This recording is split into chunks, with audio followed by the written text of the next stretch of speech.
domestic too. We've got priests and we've got leaders, and they know just what to do. Put your paws in the air like you don't care. Glide past the runners as they stop to look and stare. Turn the cranks, turn the cranks, turn the cranks quick. Now come on, all you critters, tell me who's the herd. Herd up, everybody say. When you hear the moo, you've got to get it underway.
but I will continue talking anyway. Steve is still sat in his group of around about 10 people on the off chance that anyone is actually able to hear anything anyone is able to hear anything that we're saying at some stage this evening. Steve is happily in his group at around about 3 watts a kilo. So he claims to be D'ing it tonight, but he's definitely putting out C power. So I suspect the D may not last that long.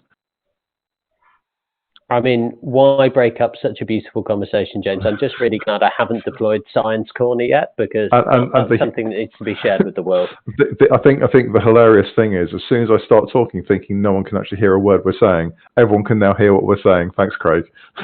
Excellent. So, James, I think it's only right that we rehash that you were at the front in the pen, but not at any point during the TTT on Thursday. That is correct. I was last wheel for the entire ride. I was never at the front and never in second place at all, ever. I took all your tips, Steve, and I just coasted around in 8th place for the entire ride, and it was very, very enjoyable and wasn't at all hard. Well played. Apart from finishing in 42 minutes, which is faster than any other human team in the herd. So who are you following tonight, James? I'm with Konstantin Klein. We're just coming through the main town square in the front group of about 20 riders. He's in 9th place, putting silly watts still, but there are some other people in the group putting far more sensible watts. Where are you tonight, Becca? I'm following Ange Quapp again this week. She's doing just under 3 watts per kilo in the third group on the road, and there's about maybe 15 of them in this group, and they're just going along the flat still. And I am following someone who, in my slightly inebriated state, I probably shouldn't even try and say Ornithocheirus, or however it's pronounced, but he is also known as Steve Wilder. Steve has professed to be a D rider, but certainly he's been pushing out some low freeze tonight, so I'm not entirely certain how long that D status is going to last.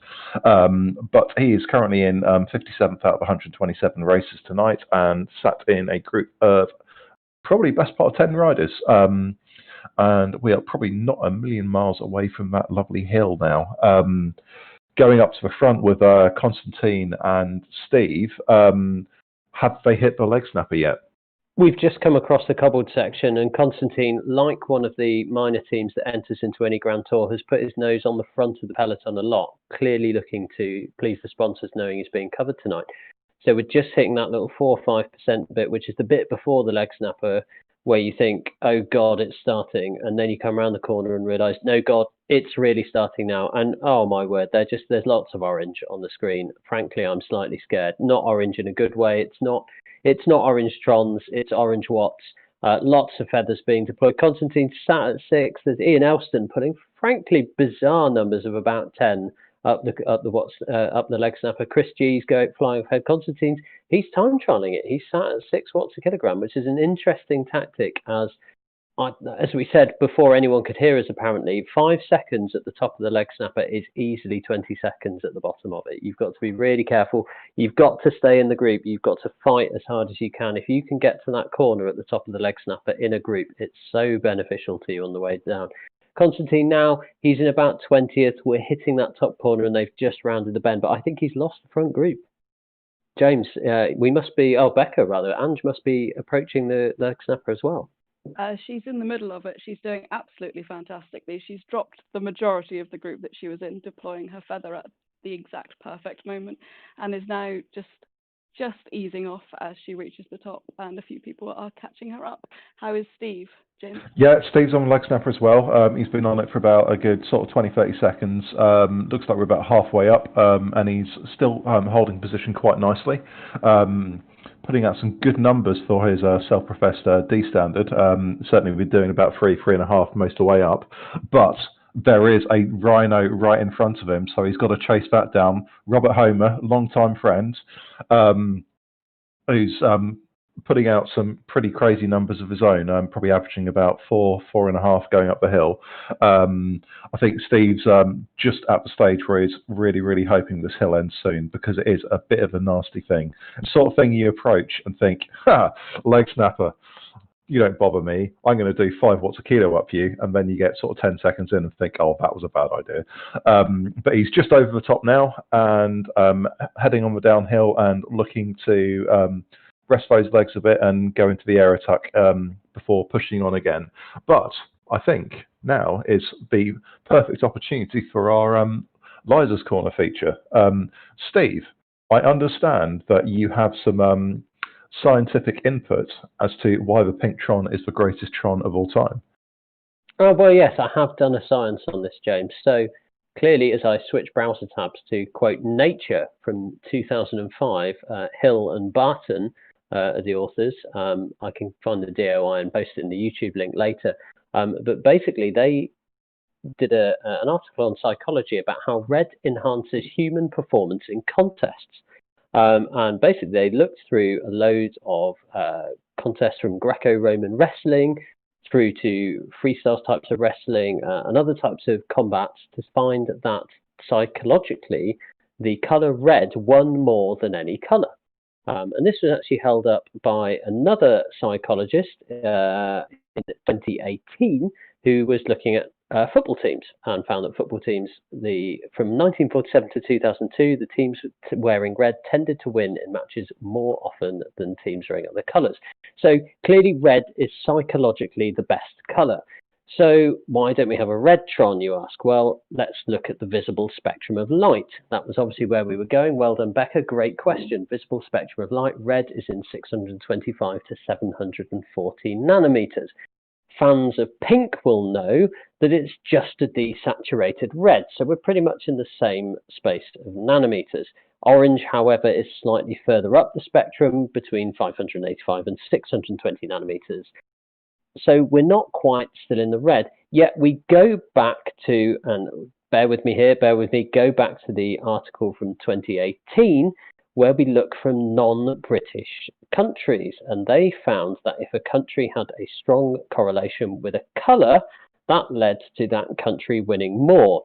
So we have red is the psychologically advantageous colour, pink is a desaturated form of red, orange isn't quite as close as red, yet if you have a strong association with orange, orange is faster for you. Ergo, pink Tron is the fastest, except if you're Dutch. Yes, you got it, James. So if you're Dutch, the orange Tron is fastest. If you are not Dutch, the pink Tron is the fastest, proved by science. There we go. Thank you very much. Don't ever do that again. Can I just say, as an actual scientist, I am genuinely impressed by what Steve has just done. Thank you very much for your cultivational input, Steve. And to all the Dutch listeners out there, yes, you can continue to use the orange Tron, especially if your name is Marjolaine de Vleer. Back to the race. Steve is still sat in 55th position. He drops a couple going over the top of the leg snapper, but he's found another group now. Just people around him. We've got S. Hoffman out the herd, and Thomas Chu is 7 seconds back as well. Not many other familiar riders around there. I think we've got Paul Kelleher a few seconds in front. So Steve's done a great job so far. We could well see him exceed his D cat limits today, but he's definitely putting out good numbers so far. And we will go up to the middle and find out how Angie's doing. Well, she came over the top of the leg snapper very, very strong and went down the other side. She's currently in 37th position. She got overtaken going down the other side by both the Finnies, who are putting in a very strong performance today, but she's currently with one other person and they're just coming up to the start-finish line, so they've just completed one lap. How is Constantine going on, Steve? Well, I think Constantine's, this is the second most interesting part of tonight's viewing behind all the science I just hit you with. There was a clear gap at the top of the leg snapper. It was about 10 seconds at the bottom of the leg snapper, but this was a good example of where the group behind very quickly decided to work hard and they've managed to get back into that lead group. So the lead group of 20 that got a bit broken up on the leg snapper the first time, has reformed into a group of 20. There's some good herd names here. We've got Constantine himself, we've got Brian Sultana, Ian Elston, who heard from WKG, but lots of herd members will know, and I can see Chris G as well. So it's all shaping up to be a battle royale once again over the leg snapper, and then perhaps into just a big bunch sprint at the end. James.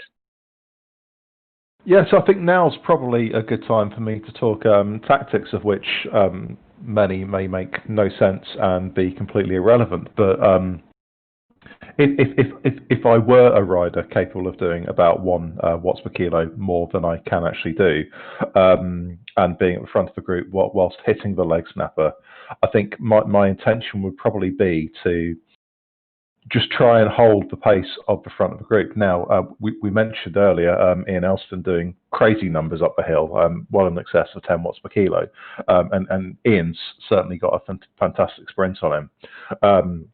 But my inclination, which is probably very, very different to Becca's, my inclination would be to just try and hold pace, especially on the first lap, because you've got an awful long way. Well, you've got a fairly long way to go after you get over the top of the first leg snapper to the end of a race. So I think in the first lap, my goals would be A, hold the group on the flat out the gate, B, try and mirror the pace of the front of the group going over the first hill, and then hold the group until we reach the second hill.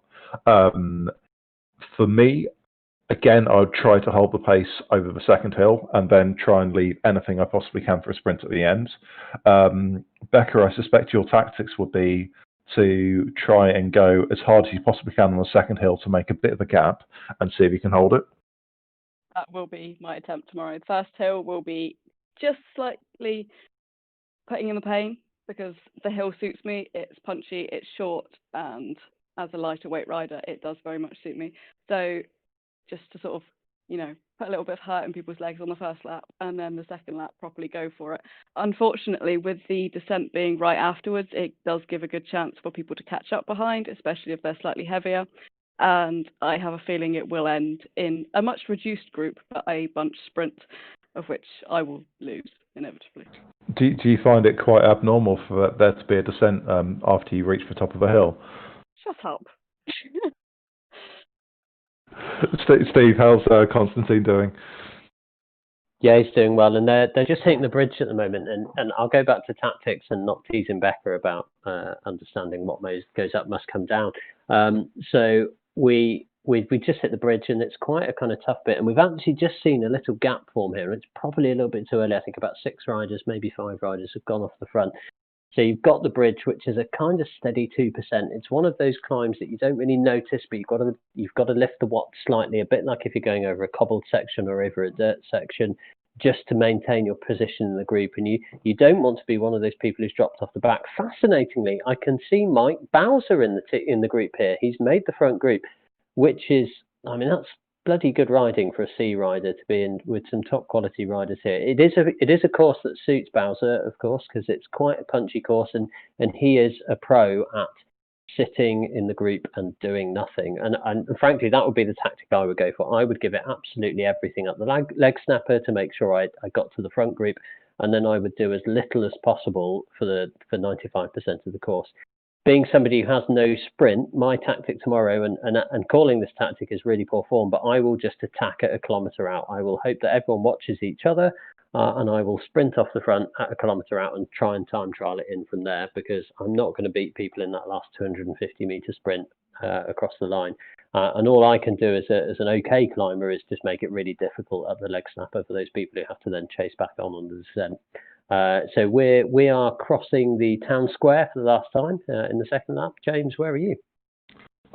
Just before we go on to that, I think I'd just like to add to what you were saying that this course suits Bowser like an absolute T, because we mentioned last week he's great at drafting, but he's also got a really, really good surge. So he'll be able to just chuck down the power for 90 seconds, 2 minutes to get over the hill, and then just coast back into the back of a group, and he's got a decent sprint on him as well. So I think this will suit Bowser really well. But back to Steve.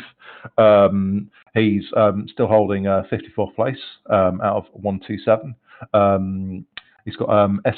Furry just in front of him, who he's just happily drafting along with. Although he's S. Furry now appears to have just decided, I've had enough. But his power's fluctuating all over the place, so it's really hard to tell what he's actually doing. But Steve's doing great. Solid power, and we've got a little bit of a way to go until the next climb. So, Becca, how's Ange getting on? I'm going to jump in, Becca. We've just hit the leg snapper. There's a huge amount of feathers being dropped here, and frankly, crazy what's going on. And Constantine again. It looks like his kind of limit is about 6.5, 6 up this climb, which is interesting. He's probably more of a time trial-y rider. I can just see Mike Bowser, who's done a big surge to try and keep the group. He's doing a little sprint up at 8 now. Brian Sultana up a bit ahead. People pushing 6.5, 6s. It's a really interesting ride, this kind of. I'm not sure the people at the front are making a big enough gap. We're just seeing the front rider turn the gap now. And I'm just going to see how long it takes Constantine to get up to the top to make the bend. He is about 10 seconds back, but I don't know. I don't think there's a big enough group off the front that Constantine's not going to be in the sprint at the end. It's going to be fascinating to watch. Becca. Ange unfortunately lost the group that she was in, but she has been caught up by a couple of rhinos. Rob Homer and Gordon Sloan are with her, who is dressed like James, which is very confusing, although Rob has a very nice kit on. And they are just going to turn the corner and come up to the leg snapper in about 15 seconds. She's currently in 46th place, and she's averaging close to 3 watts a kilo, which is fairly close to a PB for her. She's doing fantastically well. Steve, before we hit the leg snapper with the other Steve, what's going on at the front? So, I mean, Brian Sultana, Constantine, Paul Shucklerow, there's a few names, Mike Bowser as well, in a mini group here. They really need to get back together. They're just nearing the kind of 8% bit at the bottom of the hill, trying to super suck. I think Constantine's not got the group, sadly, with Brian and Mike. And I think the bunch is going to get together. I think Constantine's not going to quite get to. Well, he's putting a bid surge on now. It's all coming together. I think it's going to be a big sprint at the end. James, has Steve hit the hill yet? Not as of yet. Becca, is Ange on the hill now? She's literally just going to turn the corner and go onto it now. So I'm just going to see how she's going to go. She's just putting the power up 3.5 and see whether the rhinos can stick with her or not. No further this time by the looks of it, but 400 watts. She's certainly making a good attack, although Rob is also putting out 4 watts kilo and is trying to sit on her wheel going up. Yeah. Has Steve reached it yet? No, he's just on the cobbled section shortly before the bridge, and then, as we know, as soon as you go over the bridge, you hit the hill. But he's got a group of 3 now. Got Gary there, and we've got a Team Type 1 rider, and obviously we featured Team Type 1 a couple of weeks ago for World Diabetes Day. Can't quite see his name because of the way that Zwift scrolls. Oh, sorry, it's Thomas Chu. So Thomas Chu, who used to ride for the herd, now riding for Team Type 1 with G Barry as well. We're just over the bridge now and just hitting the climb for the second, and I'm sure Steve will be very glad to be informed is the final time. But in 53rd place, still at 127, and riding up the climb at around 3 watts a kilo. Steve, I imagine Constantine and co are pretty close to the finish. Yeah, my heart breaks slightly for Constantine. He really needed to put a big effort in just to get onto the back of the bunch, and I can see Mike Bowser actually in that bunch ahead. So there's a group of 2 or 3 riders who are going to be the winners. There's then a group of about 10, and then Constantine's in 14th on his own. He's managed to be ahead of Ian Elston and a couple of other herd riders. I think he's just going to ride into the end now on his own. Sadly, it just goes to show you've got to get in a group as soon as you can once you go over to the leg slapper. But not going to be the most interesting viewing here. So let's switch back to you and Becca. I think Constantine's finishing 14th. Becca, how's Ange doing? She went over the top by herself, but she caught Gordon Sloan and a French rider, Carew, on the way down, although Carew appears to be on a time trial bike, so that's an interesting choice. So they've now got a group of 3 of them. So she's currently 47th place, and there doesn't seem to be a group anywhere near the front of her or behind her, so I should guess she'll come in fairly similar to that. But other than that, not much is going on currently. What's going on with Steve? Steve is just cresting the hill now, and he'll be very happy to be going downhill again. He's dropped 1 position to Kei Chu, who I think that's a Malaysian flag, who's just opened up a lead of about 4 seconds. But he's on his way down now, about 2.5 kilometres to go to the finish. And we'll just quickly check in with Steve. Has Constantine finished? Yeah, we're just rolling up to the finish line now. I can see the big numbers have gone in from the riders in front, and he's going to roll over the line on his own in 14th. And it really goes to show, I think Constantine's probably used burnt a few 2-minute matches early on. Hopefully he took that photo of him being in first place. But yeah, really needed to maintain in with the group today. And that's the key tactical thing in all seriousness, is that you've got to stay in a group. And even if that means burning a load of matches to get back into that group, it does mean you can rest. And as you say, James, 95% of this course is flat, and there's good opportunities to rest today. So don't think he's played it tactically the best, but it's a solid 14th for Constantine. I think also this course goes to show that yes, if you can hold 4.5 for 20 minutes, that's great, and that's an absolutely fantastic achievement. However, if you're able to hold 3.5 for 20, and you can also attack a hill at like 10 watts a kilo for 30 seconds, then that's going to put you in really good stead on this course. So it's not like your perhaps stereotypical race where you'll be able to just put the power down and average power is king. You have to have a really, really good surge on this course, because the climb, as horrible as it is very short. So if you are able to, if you've got really good 1-minute power, that's going to put you in such good stead for this route. Sounds like, unfortunately, Constantine didn't quite have that 1-minute power surge, and has suffered for it. However, just back to what we've got left.